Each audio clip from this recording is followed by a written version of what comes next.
La recherche en sciences du vivant s'est beaucoup transformée à partir des années 80, mais puis plus intensément en fait à partir de la décennie 90, notamment à travers des très grands programmes de recherche tels le consortium international du projet Génome humain qui visait à séquencer l'intégralité du génome humain.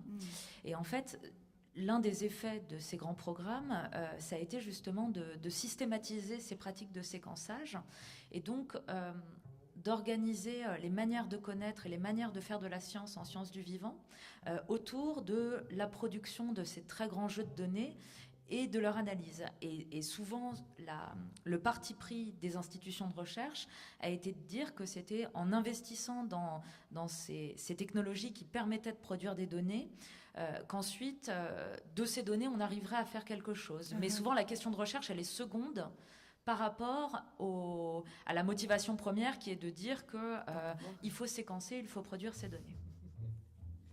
Elle avait peu d'avantages pour en avoir davantage. Elle s'en fit rajouter à un institut de beauté. Ha ha ha. On peut dans le Maine-et-Loire s'offrir de Poussin en poire. Il y a un institut de beauté qui opère sans danger. On peut presque tout changer, des plus jeunes aux plus âgés, excepté ce qu'on ne peut pas. Quelle à vanille et framboise sont les mamelles du destin. Donc une première question, ça peut être par rapport à justement Clément, ce que vous faites dans votre laboratoire. Comment est-ce que cette capacité à générer beaucoup de données vous amène à vous poser des questions, à faire des choix? Quelles implications ça a pour votre propre pratique de recherche? Qu'est-ce que vous faites de toutes ces données? Est-ce que c'est un avantage? Est-ce que c'est facile à gérer? Est-ce que ça soulève des questions de stockage, de formation? Est-ce que vous pouvez nous en dire un petit peu plus là-dessus? Alors, dans notre cas, c'est un peu particulier. On utilise ces technologies avec mon collaborateur au Collège de France, surtout pour répondre à des questions très précises sur l'évolution. Donc, en fait, nos expériences à haut débit qui génèrent des très grandes quantités de données sont dessinées pour répondre à ces questions en utilisant des modèles statistiques, qu'on appelle des modèles d'inférence statistique, qui ressemblent beaucoup à ce qu'on appelle maintenant de l'apprentissage automatique ou machine learning. Et ce sont des objets mathématiques qui sont extrêmement complexes et extrêmement à très haute dimension, comme on dit en mathématiques et en physique, et qui nécessitent en fait ces très grands jeux de données. Donc nous générons ces jeux de données qui sont colossaux, mais à dessein. C'est-à-dire que nous savons très bien pourquoi nous les générons. Ce qui n'est pas forcément le cas de la plupart des collègues, aussi bien dans le secteur académique que dans le secteur industriel pharmaceutique, par exemple. On utilise ces mêmes techniques pour générer des très grands ensembles de données sans exactement savoir quoi en faire. Est-ce qu'il n'y a pas une tentation parfois à justement produire de la donnée parce qu'il y a quelque chose de spectaculaire, on se sent important si on produit beaucoup de données? Ce que je voulais dire là-dessus, c'est que ça s'est aussi mis en place à un moment de transformation de la figure de ce que c'était qu'être un chercheur et qu'être un scientifique. Oui, bien sûr. Et pour rejoindre sur cette question de la performance, moi, ça me fait penser à quelque chose qu'a fait un chercheur et entrepreneur états-unien qui s'appelle Craig Venter et qui, entre 2003 et 2006, a fait le tour du monde avec son bateau. La pratique de Craig Venter consistait à séquencer les génomes de micro-organismes marins de manière complètement hasardeuse, mais avec cette ambition de récolter énormément de données issues de tous ces micro-organismes. Le fait de mélanger cette pratique de l'expédition scientifique qui renvoie à des pratiques de recherche extrêmement anciennes, mais de le faire avec cette logique entrepreneuriale, aventurière, connecté entre son bateau et son énorme centre de recherche aux États-Unis qui allait, avec ses grandes machines, traiter toutes ces données-là. Un peu comme un show. Oui, voilà, c'était un vraiment show scientifique. C'était vraiment une performance à la fois marketing, entrepreneuriale qui a porté ces espèces de nouvelles figures du chercheur-entrepreneur en biotechnologie. Clément, le criblage dans votre domaine, qu'est-ce que ça signifie? Eh bien, oui, ça signifie analyser. Donc, par exemple, ces millions de mutations donc dans un gène. En fait, ça correspond à introduire les mutations une par une. On va générer des millions de copies du même gène. Chaque copie aura une mutation différente. Et ce gène muté différemment à chaque fois va être introduit dans une bactérie. Et puis, on va regarder comment la bactérie exprime cette enzyme et quelle est l'activité enzymatique qu'on détecte à partir de cette bactérie. Ça nous donne une idée de l'effet de la mutation. Et donc on a des méthodes qui nous permettent des méthodes microfluidiques, donc on génère de toutes petites gouttelettes, des centaines de millions de gouttelettes, et on va mettre dans chaque gouttelette une petite bactérie. On va regarder l'efficacité enzymatique par des méthodes optiques, qui sont des méthodes qui permettent d'analyser 1000 gouttelettes par seconde. Et donc c'est ça, cribler, c'est regarder 1000 bactéries par seconde pendant 1 heure. De cette façon-là, on est capable de remonter à l'effet de chacune des mutations. Même s'il y a eu 1 million de mutations, on peut remonter à l'effet de chacune des mutations en juste une seule expérience qu'on réalise en quelques heures. Ce qui est important de comprendre, c'est que ce type d'expérience, en fait, s'inscrit dans toute une économie matérielle de la recherche en biologie qui fait que le rôle des fournisseurs d'équipements est maintenant considéré comme absolument central dans le type de progrès des connaissances scientifiques, parce qu'en fait, avoir des machines qui sont capables d'analyser 1 million de petites gouttelettes en quelques heures, c'est quelque chose de très important. Et donc, on a les vendeurs de machines qui ont pris une place essentielle dans ces domaines de savoir.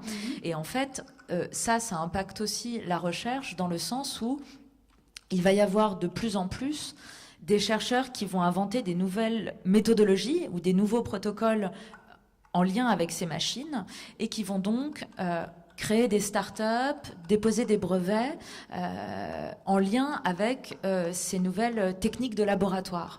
Et donc, la question de l'hypertechnologie, c'est pas qu'une question d'infrastructure à partir de laquelle on peut faire de la recherche. C'est en lien, en aller-retour en permanence entre le contenu des recherches et les infrastructures nécessaires pour les mener à bien. On sait comment cribler nos mutations. Là, c'est des instruments qu'on fabrique nous-mêmes, ce qui n'est pas souvent le cas. En général, on utilise des équipements qu'on achète. Mais là, on ne sait pas faire. Par exemple, c'est générer ces mutations. Donc ça, c'est quelque chose qu'on achète, en fait. On a des fournisseurs qui font physiquement les mutations dans l'ADN et qui nous les envoient par la poste. Et donc, tout le processus de séquençage AODP est aussi externalisé. Donc, c'est des choses qui nous échappent. C'est quelque chose qu'on n'aime pas faire. On n'aime pas trop déléguer des étapes de nos expériences de recherche. Mais donc, on a une exigence sur la rigueur avec laquelle l'entreprise, par exemple, effectue le séquençage ou crée toutes ces mutations, dont on est juste un client parmi beaucoup d'autres. Les autres clients sont en très grande majorité des entreprises pharmaceutiques essentiellement, et donc qui, elles aussi, doivent faire confiance à ces mêmes entreprises. C'est pas une relation, j'imagine, à laquelle on est formé dans la façon de travailler au quotidien dans la recherche, d'être pour la production de données, de vivre ça comme étant juste un client. Cette industrialisation qui se base sur ces savoirs du vivant, elle a pour effet l'industrialisation des pratiques de science, en fait. Et donc, la multiplication de ce type de services aux chercheurs qui sont externalisés, qui sont d'ailleurs parfois portés par des chercheurs eux-mêmes qui créent ces entreprises. Et donc, on a un écosystème très complexe et très morcelé, en fait, entre des instituts de recherche publique, des très grandes entreprises de type pharmaceutique, chimique, et ces services que nous, en sciences sociales, on appelle des technoservices, qui vont donc vendre tous ces procédés, ces technologies, mais aussi ces solutions, ces matériaux biologiques aux autres acteurs. Et donc, il y a eu cette affaire où un journaliste du Guardian a réussi à commander une portion du virus de la variole. et à se la faire livrer à une adresse privée de Londres. Et donc, il a essayé de se faire lanceur d'alerte, en fait, de ces marchés biologiques qui font commande de ce type de produits et matériaux biologiques et qui en font commerce et qui les font circuler. Et donc, ce qui m'a intéressé dans cette controverse, c'est que ce journaliste, à ce moment-là, il rend visible justement toutes ces pratiques qui sont d'habitude très opaques, très lointaines du débat public, en fait.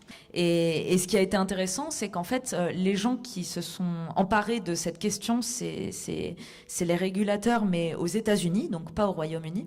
Et parce que eux, ce que cette question leur permettait de faire, c'était de réguler la menace bioterroriste, qui était une menace qui préoccupait beaucoup l'administration américaine. Mais alors, et en Europe, ça n'a pas du tout fait le même...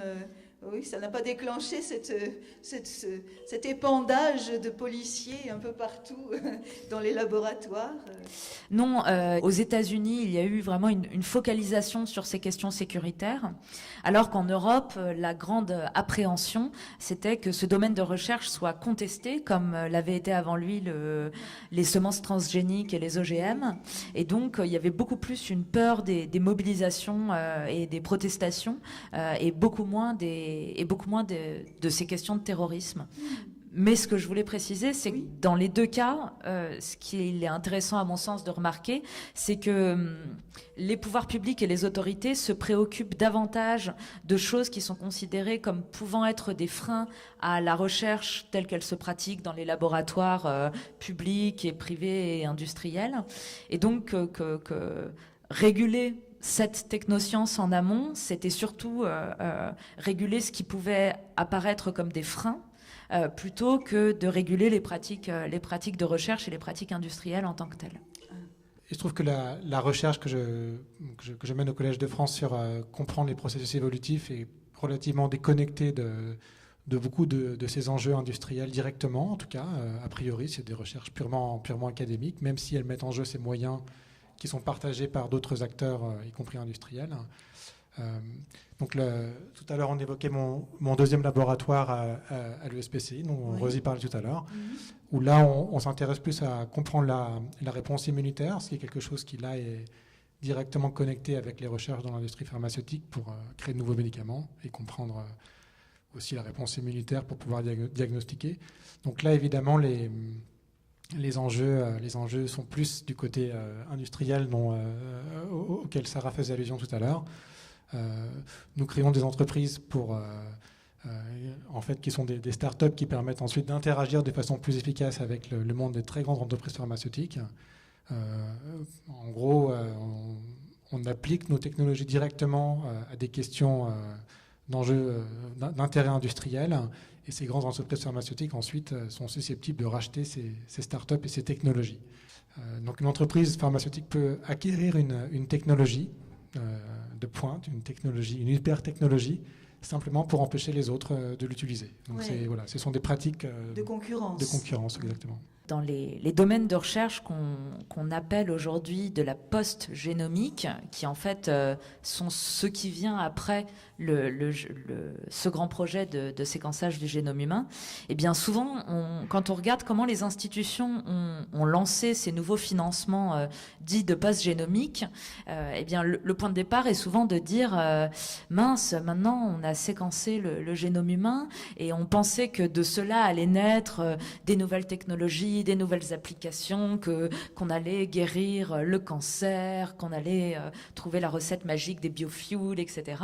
Mais en fait, rien ne s'est passé, et donc il faut qu'on lance maintenant des programmes de post-génomique pour relancer en fait cette chose-là. Et donc ça montre à quel point la production de données est parfois perçue comme une fin en soi, mais que souvent les acteurs, notamment ceux qui sont derrière ces grands programmes de recherche, se rendent compte une fois que ces données sont là qu'il n'en sort pas mécaniquement ni forcément des connaissances, ni forcément des applications, et que donc les choses sont plus compliquées que ça. Oui. Vous vouliez dire, Livio? Peut-être, dernière question sur faire de la recherche autrement. Finalement, peut-être qu'il y a un espoir aussi du côté des grosses productions de données, c'est de laisser, en tout cas, de ne pas oublier de poser une question et d'avoir des modèles théorique et conceptuelle. J'ai l'impression que c'est ce que Clément évoquait et qui peut-être fait défaut dans d'autres branches des sciences du vivant,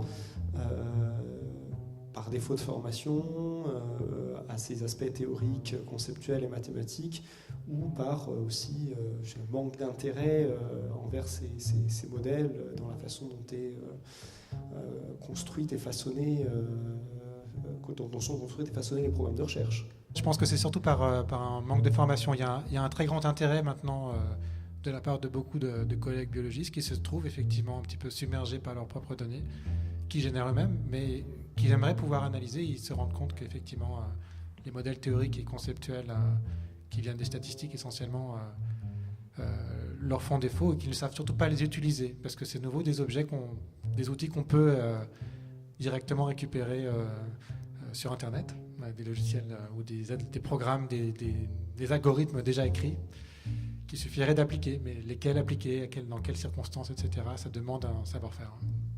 Le 21 novembre dernier, donc on parle vraiment d'une actualité très récente, il y a 2 semaines, le Fab Lab de Grenoble, qui s'appelle la Casemate, est incendié et saccagé pendant la nuit. Quelques jours après, sur Internet, un anonyme donc revendique au nom d'un collectif le saccage de ce lieu qu'il considère néfaste du fait qu'il diffuse une culture numérique. Et en fait, il critique justement cette hyper-technologie présentée dans ce Fab Lab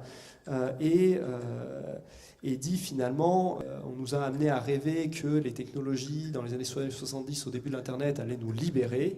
Et en fait, c'est tout le contraire qui se passe, parce que finalement, tout ça n'est qu'aux des États et des grandes puissances capitalistes. Nous a servi, oui. Voilà, exactement. Finalement, ce sont des temples de la technocratie. Et même si pouvait y avoir des dimensions de critique à leur début, aujourd'hui ils disent finalement ils se sont retrouvés complètement débordés et ils ne sont là que pour servir ce discours technophile. Alors bien évidemment d'autres gens ont réagi à cet incendie de Fab Lab. Oui, c'est quand même violent un incendie. C'est quand même violent, on est d'accord. Alors, c'est intéressant, il y a eu des réactions, même du côté, on va dire, du monde alternatif, des hackers, donc des gens qui essayent d'avoir une pratique très libre des technologies, notamment informatiques et Internet. Des pirates. Et disant, exactement, donc ça, je citerai quelques phrases d'un pirate autonome qui a répondu et qui dit, finalement, ce Fab Lab, pourquoi le brûler ? C'était quand même un élément hybride issu de notre culture pirate et qui se servait du monde des entreprises pour se financer. Donc finalement, voilà, un lieu hybride dont on arrivait un peu à prendre possession nous-mêmes, et nous, pirates, on est sur Internet. Donc on voit qu'il y a déjà dans la sphère radical, un dialogue entre est-ce qu'il faut aller tout détruire ce Fab Lab ou au contraire le préserver parce qu'il crée une ouverture. Du côté du Fab Lab lui-même, là il y a eu des réactions beaucoup plus bien évidemment justifiant l'existence de ce Fab Lab et disant avant tout bien évidemment il faut lutter contre cette hyper-technologisation, mais c'est un enjeu d'éducation, de culture, et c'est ce à quoi on se consacre. Donc, laissez-nous notre outil pour faire tout ça. La question que pose tout ça, c'est finalement la place de ces Fab Labs et de ces lieux de diffusion de la culture scientifique et technique dans toute la discussion qu'on vient d'avoir. Oui. À quoi servent-ils pour les laboratoires de recherche? Servent-ils pour le monde des entreprises de la technologie? Quels acteurs sont-ils? Je vais éventuellement est-ce qu'ils sont réellement possibles? Est-ce qu'ils sont efficients? Est-ce que ce sont des lieux qui remplissent leur mission d'éducation, qui sont réellement un milieu où on peut s'approprier ces technologies et qui laissent la place vraisemblablement pas, ce sera mon hypothèse sur cet événement très récent, est-ce qu'il laisse la place à la contestation et à la critique des technologies? Et oui, voilà où est le problème, la place à la critique. Si je peux dire quelque chose Bien là-dessus. sûr, Sarah.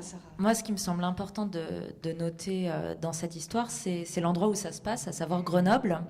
Et Grenoble, c'est une ville un peu particulière car c'est vraiment une ville qui politiquement a été construite comme une technopole en fait, et donc dans laquelle on a investi, enfin on est allé installer des grandes structures scientifiques, le commissariat à l'énergie atomique notamment, où on a construit une presqu'île scientifique. Ça a vraiment été une ville bâtie pour être une ville techno et une ville d'ingénieurs. Et donc je pense que c'est pas du tout anodin que cet incendie ait eu lieu dans cette ville-là, parce que Grenoble est un symbole. Et moi, ce à quoi ça me fait réfléchir, c'est à quel point ces espaces que sont les Fab Labs sont en fait la partie destinée au grand public de cette culture techno qui consiste à dire que finalement, avoir un avis et discuter de la place de la technologie en société aujourd'hui doit se faire sous la modalité du faire et d'avoir des pratiques technologiques dans ces lieux-là, peut-être, et en passant peut-être à côté de la question des débats plus politiques qui pourraient y avoir autour de ça, quoi. Et donc je pense que c'est très bien qu'il y a des endroits où des gens qui ont envie de faire des choses puissent les faire, mais je pense que ça n'épuise pas le politique et que peut-être que ce genre d'événement permet de reposer ces questions. C'est quand même quelque chose qui nous concerne, qui est au cœur de nos vies à tous, particulièrement de nos invités. Donc je vais remercier, car je crois que nous touchons au terme de l'émission. Alors nous avons une Anne Gouraud qui est en pleine réaction contre l'hypertechnologie. Elle est revenue au stade le plus basique de l'instrument de musique. Je pense que voilà, on ne peut pas faire moins technologique. Anne ? Voilà.